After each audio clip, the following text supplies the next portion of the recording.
a wounded Lakota warrior prepared to die alone in the dust of the Dakota Territory.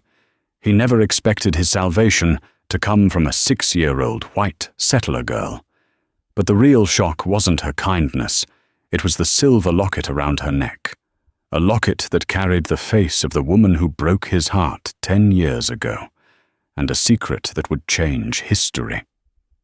The year was 1876, 3 months after the Battle of the Little Bighorn.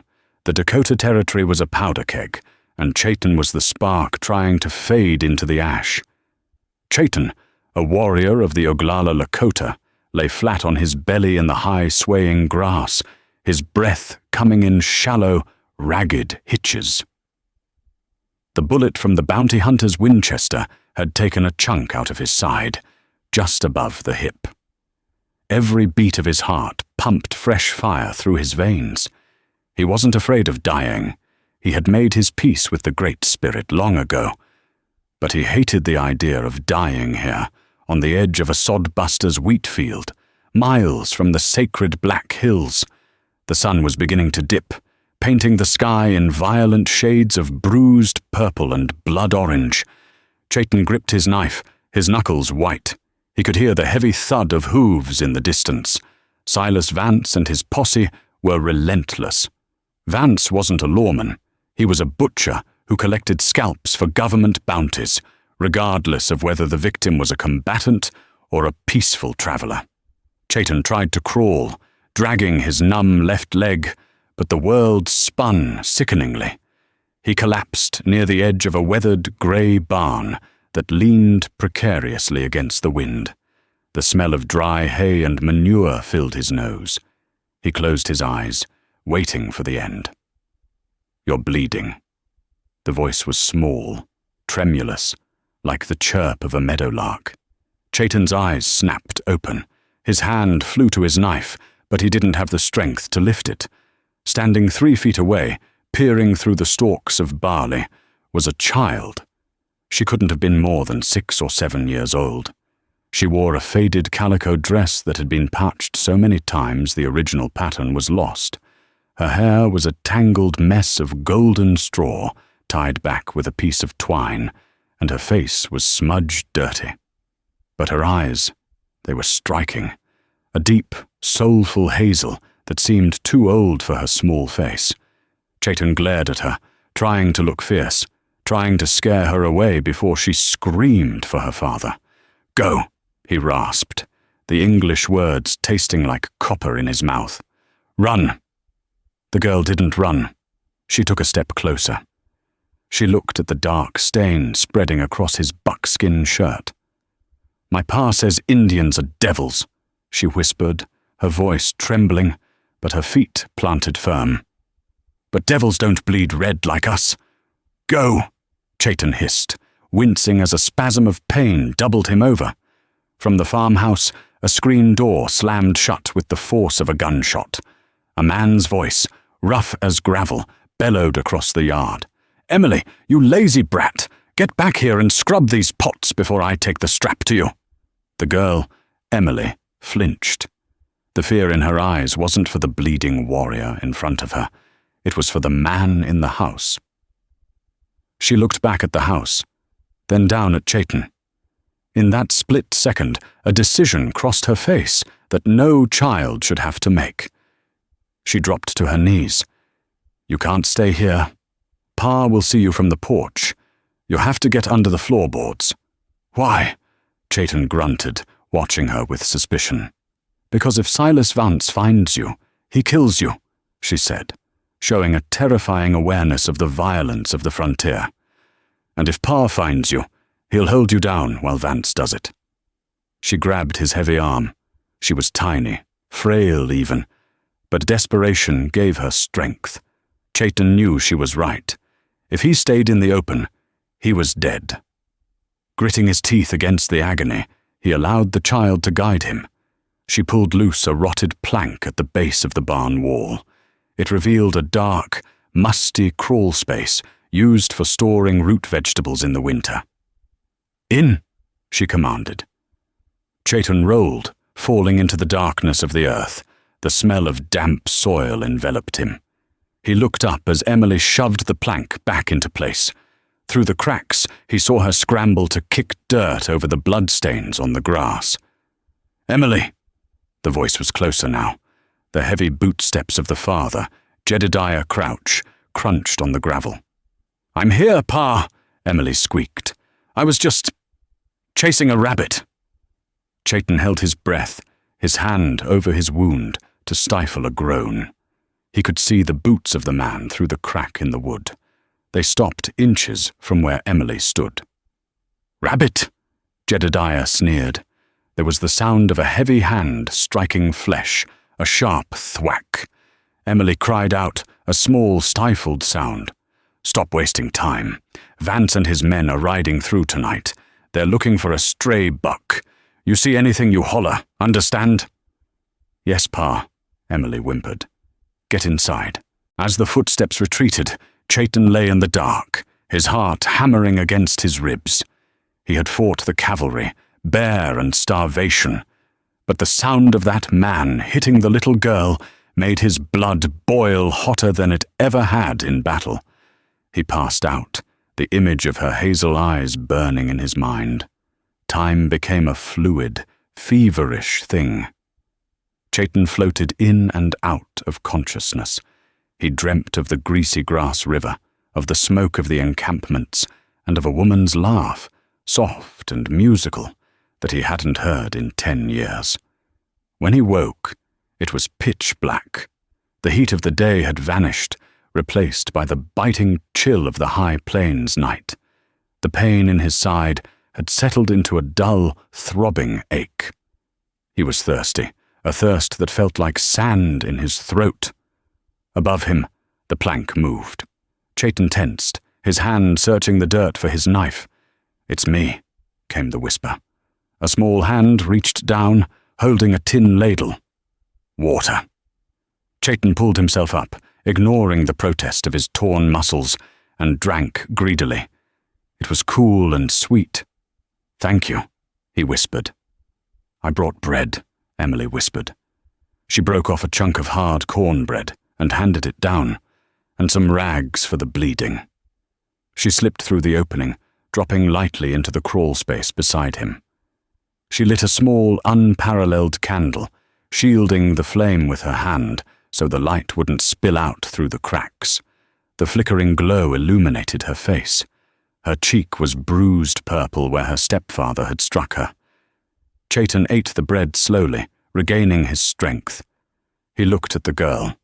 In the Lakota way, children were sacred, the future of the people. To see one treated like a mule was a sin against nature. "Your father," Chayton said, his voice low. "He is a bad man." Emily looked down at her hands. "He ain't my father. My pa died before I was born. Jedediah is... he just owns the farm now. And my ma." "Your mother?" "She's sick," Emily said, her voice catching. "She don't get out of bed much. She cries a lot. Jedediah says it's the melancholia." Chayton nodded solemnly.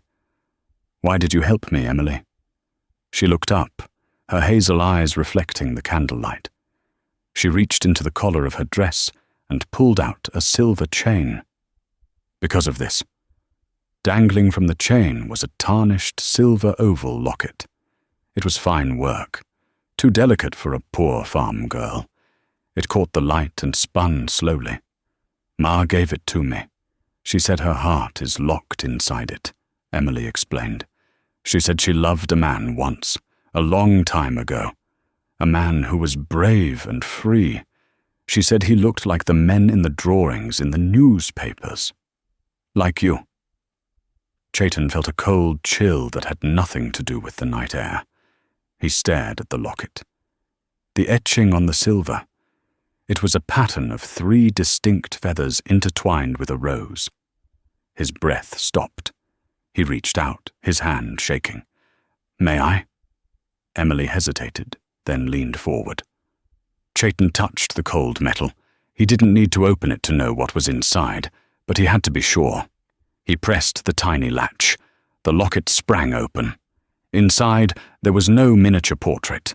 Instead, There was a tiny, folded piece of buckskin, intricately beaded with blue and white glass beads, a traditional Lakota prayer for protection.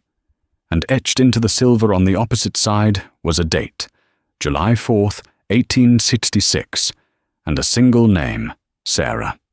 The world fell away. Chayton was no longer in a damp crawl space in 1876. He was back at Fort Laramie 10 years ago. He was a young scout, proud and reckless, and she was the daughter of the post commander's cook. Sarah, the woman with hair like spun gold and eyes of deep hazel. The woman who had taught him English in the hidden grove by the river. The woman he had promised to return for before the wars tore the territory apart. He had given her that beaded prayer. He had carved that design on the locket himself, a trade from a French trapper. He looked from the locket to the girl. He looked at the shape of her jaw, the way her eyebrows arched. He had thought her eyes were just hazel. Now, looking closer, he saw the dark flecks of brown, the same dark brown of his own people. "What is your mother's name?" Chayton asked, his voice trembling so hard he could barely speak. Emily looked confused by his intensity. "Sarah. Her name is Sarah Miller. But now she's Sarah Crouch." Chayton closed his eyes, a tear cutting a clean track through the dust on his cheek. Sarah was alive. She was here, in this house, married to a brute. And this girl, this child with the golden hair and the warrior's eyes. "How old are you, Emily?" he asked. "I turned 9 last week," she whispered. Chayton did the math. 1876. 9 years ago was 1867. He and Sarah had been separated in the autumn of 1866. The realization hit him with the force of a buffalo charge. Emily wasn't just a settler girl who had saved his life. She wasn't just Sarah's daughter. She was his daughter. Does Jedediah know?" Chayton asked, gesturing to the locket. "He hates it," Emily said, tucking it back into her dress. "He tries to take it, but Ma screams. It's the only time she fights him. He says it's trash from a savage." Chayton's hand closed into a fist. The pain in his side vanished, replaced by a cold, deadly resolve. He had come here to die, but the Great Spirit had played a trick on him. He had been given a reason to live. Suddenly, the floorboards above them creaked loudly. Heavy boots stomped across the wood. "Emily!" Jedediah's voice roared, muffled but terrifyingly close. "I know you're out there, stealing food again." "He's coming!" Emily gasped, blowing out the candle. "Let him come," Chayton whispered in the dark, his hand gripping the handle of his knife until his knuckles cracked. But before he could move, a new sound cut through the night. The sound of many horses, shouting, and a voice that Chayton knew better than his own. "Open up, Crouch!" yelled a voice from the yard. It was Silas Vance. "We found a blood trail leading right to your barn." Emily grabbed Chayton's arm in the dark. "They found you." Chayton pulled the girl close, shielding her with his body. "Listen to me, Emily. Do you trust me?" "Yes," she whispered. "Then stay behind me. Tonight, you will see what a savage does to protect his blood." The barn door exploded inward with a crash of splintering wood. Lantern light flooded the dusty interior, casting long, dancing shadows that looked like grasping skeletal fingers. Chayton pressed a finger to his lips, signaling Emily to stay hidden behind the stack of oat sacks in the corner of the loft. He had managed to pull himself up into the rafters, despite the fire in his side. From his vantage point, he looked down like a mountain lion stalking its prey. Silas Vance strode in, his spurs jingling, a sound like coins rattling in a coffin. He was a mountain of a man in a dusty duster coat, holding a Winchester rifle with casual menace. Behind him stood 2 of his deputies, men with eyes deadened by too much whiskey and too much killing, and beside them, wringing his hands, was Jedediah Crouch. "There ain't nobody here, Silas," Jedediah whined, sweat glistening on his bald pate. "Just the girl. She plays in here." Vance spat a stream of tobacco juice onto the clean hay. "My tracker says the blood stops at your door, Crouch, and I smell Indian." He turned his eyes toward the dark corners of the barn. "Come out, boy. We can do this easy, or we can burn the whole structure down with you in it." Silence stretched, heavy and suffocating. "Have it your way," Vance growled. He nodded to one of his men. "Torch it." "No." The scream came from the corner. Emily, unable to watch her mother's barn burn, bolted from behind the sacks. "Emily, get back!" Jedediah shouted, though he made no move to protect her. Vance moved with the speed of a striking snake. He reached out and grabbed Emily by her hair, lifting her off her feet. She kicked and screamed, her small boots thudding uselessly against his legs. "Well now," Vance sneered, bringing his face close to hers. "Look at this. Pretty little thing. A bit wild." He looked up at the rafters, his voice booming. "You hear me up there, Redskin? I know you possess a certain nobility. You gonna watch me snap this little bird's neck?" High above, Chayton's vision blurred with rage. The pain in his hip was forgotten. All that existed was the enemy and the child. His child. He didn't jump. He fell with purpose. Chayton dropped from the hayloft, a screaming shadow. He landed squarely on the deputy holding the torch, the impact crunching bone. The torch fell, sputtering out in the dirt. Before the others could react, Chayton rolled. His knife flashed in the lantern light. He hamstrung the second deputy, who went down howling. Vance spun around, throwing Emily to the side like a rag doll. He raised his Winchester, but Chayton was already moving. The Lakota warrior slammed into the bounty hunter, tackling him into the wooden stall divider. They crashed through the rotten wood, tumbling into the horse pen.